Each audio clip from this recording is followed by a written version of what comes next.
अनिल परब यांनी रामदास कदमांवर डान्स बारवरून आरोप केले होते आणि त्या आरोपांना उत्तर देताना रामदास कदम यांनी गौप्यस्फोट केलाय।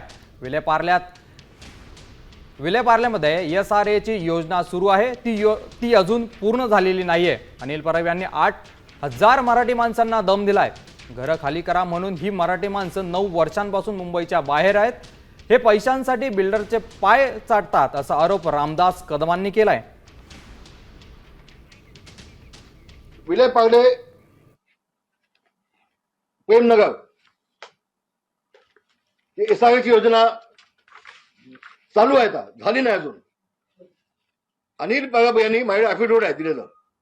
अनिल परब यांनी 8,000 मराठी माणसांना शाखेत बसून दम देऊन तुम्ही तुमची घर खाली करून घ्या आणि या 8,000 लोकांना तिथून खाली केलं। फक्त 1 वर्षाचं भाडं दिलं आणि त्यानंतर गेले 9 वर्ष ही सगळी माणसं, मराठी माणसं ही मुंबईच्या बाहेर आहेत।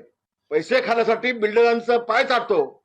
संजय कदम, अनिल परब यांनी प्रेमनगरच्या प्रोजेक्टमधून भरपूर कोट्यावधी रुपयाचे कमावले। मी व माझ्यासारखे अनेक लोक देशोधडीला लागले। आमचा बिल्डर सहाना ग्रुपचा मालक सुधाकर शेट्टी यांनी अनिल परब याला 2 मर्सिडीज दिले आहेत। संजय कदम यांनी बिल्डरच्या पैशाने स्थानिक पदाधिकाऱ्यांच्या नवीन कोऱ्या बुलेट बाईक वाटल्या। हे माझं म्हणणं नाही, हे तिथल्या रहिवाशांनी ॲफिडेव्हिट दिलेलं आहे।